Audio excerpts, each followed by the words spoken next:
Здравейте! В това видео ще ви покажем как да редактирате или създадете нова фирма в Livo. Отворете акаунт и изберете фирмата, която искате да редактирате, или натиснете бутонът Нова фирма.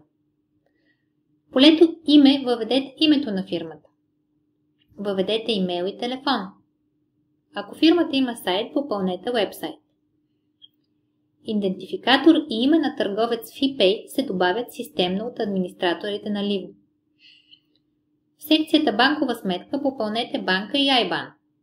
Тези данни ще се изписват във вашите фактури. Под данни за фактура може да качите лого и фон за документи за по-професионален вид.